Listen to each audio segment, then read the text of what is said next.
আসসালামু আলাইকুম। ফতেপুর ফুলকুচি মিরাগো কালফার মিলাইয়ার একটা সুন্দর সংস্থা আছে। সংস্থা হয়েছে নবদিগন্ত সংস্থা।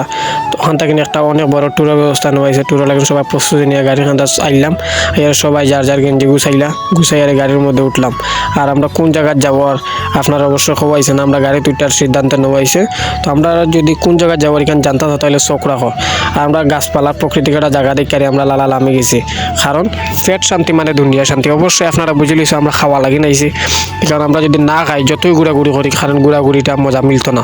তো পেট উঠ শান্তি করি আল্লাহর রহমতে মানে দুনিয়া শান্তি করিয়া আমরা আবার গাড়ি তুটিলাম। উঠতে সবার জানে এনার্জি হচ্ছে সবাই লাগাইছে ওখানে মাঝে উলি তো বুঝতে পারাই বললেন এনজয় করতে করতে আমরা গন্তব্যস্থান আইলাম। গন্তব্যস্থানটি হচ্ছে জাফলং। জাফলং আর গরমের মধ্যে তো আমরা সবার ইচ্ছা থাকলো কত বিলে গাড়ি নামতাম নিচে নাইমারি পানির মধ্যে গোসল করতাম, শরীর ঠান্ডা করতাম। তো অবশ্যই আমরা লামা লাগেন রেডি গাড়ি লাইন মিয়া গোসলের খাম সাইডে আবার আমরা ব্যাগ নিলাম গাড়িত ব্যাগ নেওয়ার পরে এখন আমরা দিম আবার আগর প্রাকৃতিক জায়গাত গিয়ে আর আমরা গেম হইব। আমরা গেম শুরু করলাম প্রথমে হাড়িভাঙ্গা খেললাম। অনেক সময় গেলো, খুব মজা লাগলো। পরবর্তী আর একটা খেলা আছে, যদি দেখতেছো আপনারা চোখ রাখো ভিডিওত।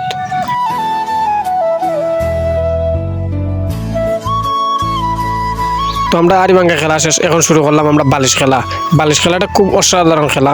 কারণ খারা তো কোন সময় বিপদটা আইব কেউ হইতে পারে না। তো আমরা বালিশ খেলা অনেক সময় খেললাম এবং পরবর্তী আর একটা গেম আছে, ওটা যদি আপনারা দেখতে চান তাহলে ভিডিওত চোখ রাখা। নবদিগন্ত সংস্থারে আমি অসংখ্য ধন্যবাদ জানাই। আমরা অত সুন্দর একটা আয়োজন করা লাগেন যা আমরা মুখর বাসায় আপনারা কিচ্ছু হওয়ার মতো নাই। আর ওইরকম আমরা আনন্দ করতে বিকালকার সময়টা খুব সুন্দরভাবে খাটাইতে সন্ধ্যা হয়ে গেছে, রাইট খুব হয়ে যায় এক কথায় অনেক সময় গেছে। কিন্তু আমরা বেলুন হলেও খেলছি বা খুব ভালো লাগছে। তো ওরকম আমরা সারাটা দিন খুব সুন্দর কাটাইছি। অসংখ্য ধন্যবাদ নবদিগন্ত সংস্থা। ইনশাল্লাহ আবার হইব।